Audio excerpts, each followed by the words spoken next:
looking at the Luna versus Ayo Blue set, where that Caspian came from. So he's swapping back over to the Lucian. Probably wants some longer range weapons while also having that close range slice and dice when he has the Katars in his hands, but he can rely on those side legs to poke, hopefully get through some of that range that Anonymous Alex has. Yeah, this Lucian is kind of an interesting pick. Again, like we've talked about a multitude of times, like Katars have kind of come back into the meta. Blasters, not so much. They've been this kind of fringe weapon that not too many people have really stuck with. I think Boomy's kind of been the known Blasters player. But even then, today, he was playing the Tesca. I still see people rating Blasters reasonably high on tier lists, both like relatively, because a lot of tier lists that come out are usually like S and then like A+, A, and then A-, because the weapons are, at the end of the day, I mean, they're kind of close to one another, relatively speaking. But Blasters are usually put in a pretty good spot, but like you said, we don't really see it. Luna tearing him up, finds the side air Blaster KO, one of the most regular things that I'm thinking about when I think about like an old school Lucian player. It was always those side air KOs, the occasional neutral signature, but that was before like D-Light recovery had its heyday as the main thing. Okay, he goes for the D-Light into the down air. Did he dash jump that? I don't know if he did. Yeah. That's usually what you go for at the lower health. It didn't seem like he moved far enough to actually get the dash jump out of there. I think he went for it because I don't know if you can do it just raw with a jump dare, but afterwards, I really like that pivot and air that he did afterwards, just try to get extra damage after it. You'll see a lot of Blasters players go for like a gravity cancel D-Light off that dare bounce, but Luna bringing in a little bit of difference with the way that he's bringing out his Blasters. Over to the Katars now as he throws out a down sig off the soft platform to give himself a bigger lead. He's doing classic Lucian stuff. We already saw that down signature KO. That's like one of his most popular signatures on this legend. We've seen good Blasters play, we've seen good Katar play, but he also has a very large amount of movement speed, so he can get in and out of the range. He's just blasting. He's literally Danny DeVito going in there, and so I started blasting, and Alex has nothing to deal with this. I don't think Luna's really missed a shot in a hot minute. He has been hitting every single blast. Throws out the side signature, not going to hit that one, but still so many shots put out from Luna, and they're all connecting. Alex finally finishes off this stock of Luna, but that was just the first one of 3. And he's back over on the Greatsword, something he wasn't doing very well with before. Unfortunately, that's actually going to drop him down. The turnaround that he was looking for to continue that string to the right side. Luna back with the Katars. Alex is finding a couple hits here. The dodge gets through. But the down sig again from Luna on the corner. The classic of the Lucians is going to clean up that stock. I feel like I wouldn't have expected that down signature to come out because that's such like a Lucian thing. So like in my ranked games, I'm going to expect that coming because that's what Lucians do. Orion Spear neutral sig, that's what Orions do. But here, I wouldn't have necessarily expected a player like Luna at this level to just throw that one out there, and maybe that's what really caught Alex off guard. I think one thing for Alex is like, he was high. He was jumping up. He thought he could potentially be above that down signature and just maybe didn't have that familiarity with how high it goes in that arch on the down sig. He kind of got his feet crossed up there, unfortunately. But like you said, yeah, it's kind of interesting. Like we saw this, I think, yesterday as well. There was someone who was really utilizing the Lucian down signatures. And it's like one of those things where like it shifts out of the meta and then suddenly it'll be back in the meta because you're like, well, that's too obvious, and yet it still works. It's also the reason it's not necessarily like the best move is because of how obvious it is, but it's also obvious because it's still a good move at the end of the day. It has a lot of movement in it. It moves you towards that's just a huge wedge. That's just he did all that. He basically went 80% of the game, probably 90% of the game on that first stock, finishing it up, showing some fantastic Lucian play, but we're not getting any legend swap from Anonymous Alex on this whatsoever. He's hoping, I mean, like we know he has some more in the tank. I don't know how deep his legend pool is. We don't see him on stream too often, so I don't really know if he's comfortable with anything currently, if he's been practicing anything else that he can really draw on. But if I'm looking at last game, virtually nothing was that successful where I would necessarily stick, especially with the Greatsword. But who knows? Maybe he figures something out in the last few moments and it didn't lead to a victory in the game, but will lead to a momentum shift in this game.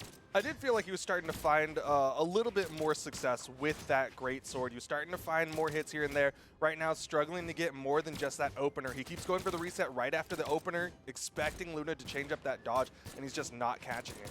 Luna's spacing is really good right now. We're seeing Alex whiff a lot of moves. Luna is punishing them. We're also seeing Luna just constantly attack. He's throwing out so many hitboxes all the time. There's a nice little three-piece for a punish. The punish game from Alex has really been the thing that's weakened him so much, at least in last game. It was Luna throwing out attacks constantly, all the time. Picks up the KO there. On hit, of course, Luna's going to get the hit. He's going to do damage. He gets the hit stun, all of that good stuff. But even when he missed, he would just jump and throw out a down air. He would throw out a side light, anything like that, and Alex was unable to punish so many of those whiffs. Yeah, Luna's so good at covering himself, and now you're seeing those hits. Bro, his blasters are looking crispy today. He's gonna fall for that, but honestly, that could have been something absolutely gigantic there for Luna. I think he's feeling himself, and he's feeling himself for good reason. He has the confidence. So far in that first stock, he had a solid lead on that, so he did throw away that stock a little bit, but I don't think he's going to pay for it too much, except we're seeing some good damage coming out from Alex. Luna probably going to be looking for those blasters soon. Yeah, I do want to credit Alex with a great punish on that whiffed recovery from Luna, right? Going for that GC downline into the recovery as a way to pick up that stock instead of just like trying to swing from below. But right now, Luna starting to add up that damage again. Back to the blasters. The weapon toss from Alex going to guarantee that landing. You saw that little jump into a dodge down to get back grounded on the floor. That got him out of the way. That down air came out from Alex. Little poke with the side light, jumping the side air. Hits the down air. Oh, you saw him chase dodge, but he went for the side air instead of going for a recovery. That was just like a 50-50 on where he thought his opponent would be. Happened to go for the side air there. I don't think a recovery would have hit either, just for the record. But now, Alex spawning back in without a weapon, has the sword. That's what he got the first KO here on in one of the previous games. That's what really denied the 3-stock at the end of it. Well, he does end up landing that downlight side air, has some control, but doesn't pressure Luna too much in that offstage. Instead, kind of just let him come back onto that wall. Might be just looking for some consistent damage, hoping just like a downlight recovery will eventually whittle away the stock. I'm really liking Luna on this legend. He's doing a lot of things really well that are inherent to not only blasters, not only Katars, but Lucian as well. He's utilizing the movements. He's just so quick. He's so quick. He's all over the place. It's just so difficult to track. He's in and out. Alex doing a fantastic job, though, of keeping this relatively even. He probably has 80 to 90 damage maybe on the second stock, maybe 60 to 70 as well, just right in that past 50 range. Finding a little bit of damage, but so is Luna. Has the blasters out. Neutral light, nice pair. Okay. Alex actually going back grounded after that, doesn't get caught by the nair. Yeah, I think Alex started to recognize Luna really likes to go for that pivot nair off of those end lights, off those side lights. And so if he starts going low, might not hit, but the side sig will, and Luna takes another one up 2-0. Now, if we're looking at the 573 damage that he did, we are going to divide that by 3, giving us 191 damage per stock.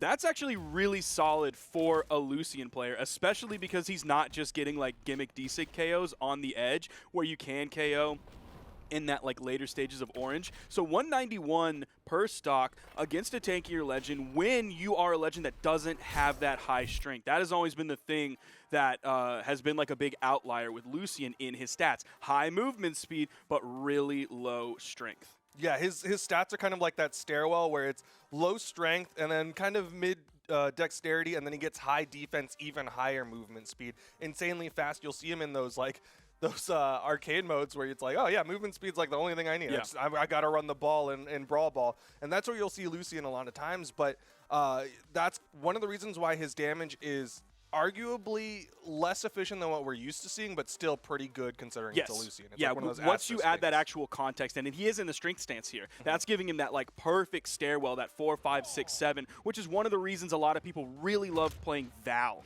whenever Val came out, was that like really nice stat line, of course, combined with everything else that Val has to offer, but just a very comfortable legend to play as, the overall general feel. And that can be similar here with a Lucian player as long as you're comfortable on those weapons, which isn't necessarily the most common thing because of the blasters for a lot of different people. But we are seeing Alex start to get more momentum. He's getting more runway with these with this great sword. Nice. As he catches the movement of Luna, gets the weapon toss. Luna still has some more, and yep, he will get to the wall safely. Picking up the sword. See if Alex can get Luna into the red, find this stock. He's doing a fantastic job here. And there it is. Just like that, 45 seconds into the game, Alex seemingly figured out, at least so far, what Luna was doing with both Katars and the Blasters. He's getting the dodge reads here. Nice little 4-piece to start this one off. Full stock lead here going the way of Alex here, and he needs it. He's down 0-2 in this best of 5. Yeah, you can really tell Alex is finding his groove right now with this greatsword. The fact of the matter is he's gone from getting 1 hit into whiffs into now he's getting 4, 5 hit strings. He's converting into so much more damage. Luna needs to find this KO. A downlight recovery should do it, but he needs to get that downlight. So at first I was questioning whether or not it was the smart decision to stay on this Jaehyun.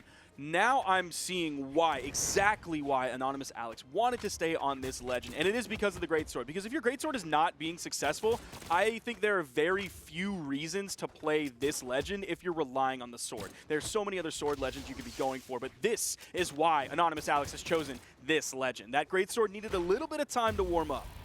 Oh, but it is definitely not melting in his hands despite the fact that it's a popsicle. He does need to find another weapon, though. Luna needs to take this opportunity to start adding up that damage because Anonymous Alex did get some fantastic damage built up with the greatsword. Luna denying the weapon pickups, keeping the Katars in hand, and Alex does land down with that neutral air, but still no weapon spawns. Luna's covering, but Alex catches him with the side heavy.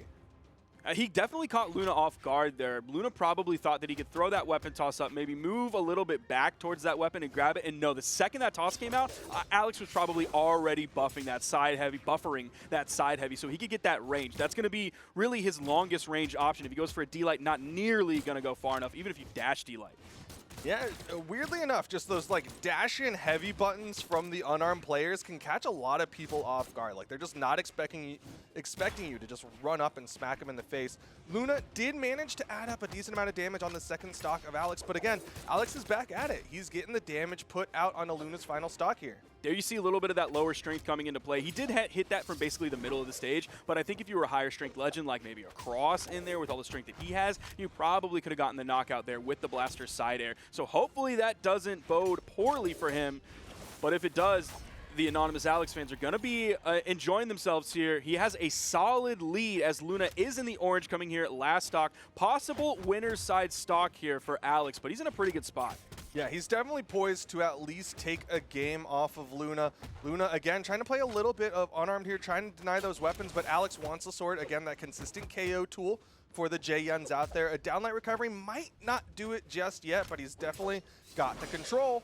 And he's swapping back to the sword. I was a little bit confused why he went for that, but that's exactly why. He seems so much more comfortable with the signature kit on the sword than the great sword. We saw one signature kit, or one signature usage, I believe, at all on He did like a GC down sig on the greatsword that hit. And aside from that, we saw him pick up, I think, 3 different KOs with the sword itself. So yeah, that's exactly why you saw him swap to that at the end. You saw the side sig earlier, and then you saw the neutral sig there at the end. Yep.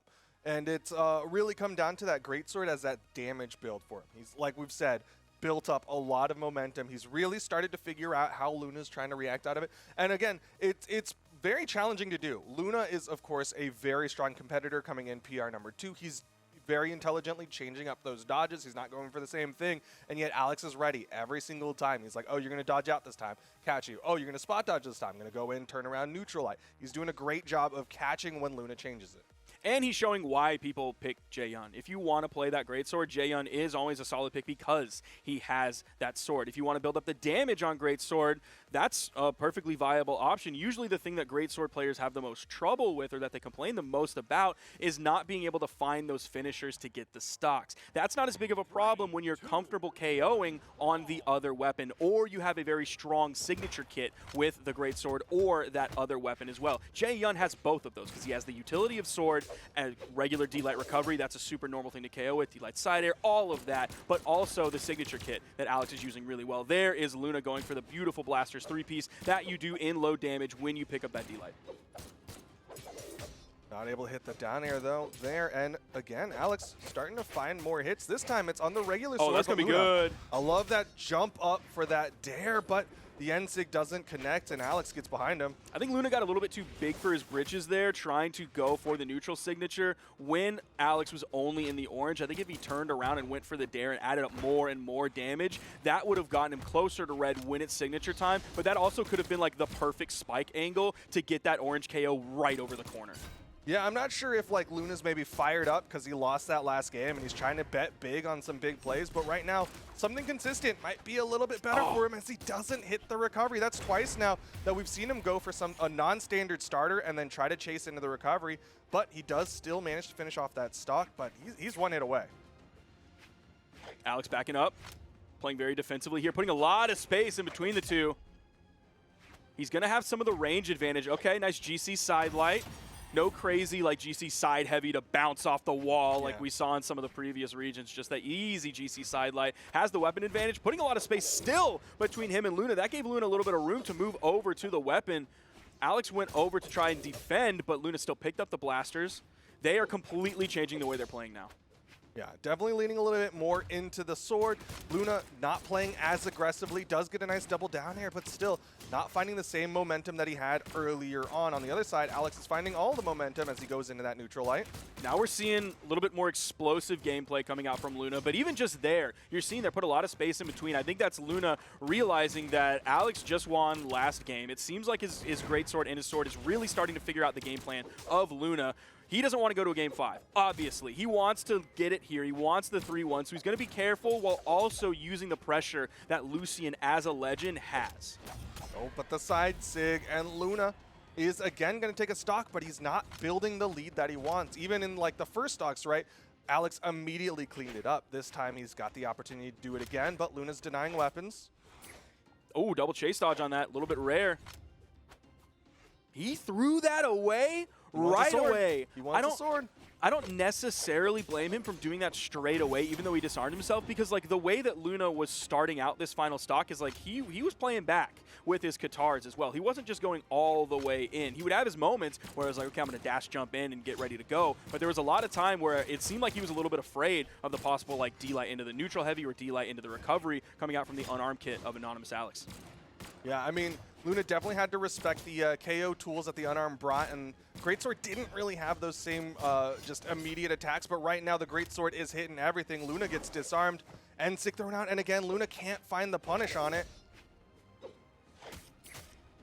Okay, nice 3-piece. He doesn't turn around the dare there, went for the guess on where Anonymous Alex was going to be after the beginning part of that string. He was low enough to not get caught by the D-Sig. Punish this time from Luna. Catches him with the side air. He's still getting the hits in, but he needs to start finding that KO.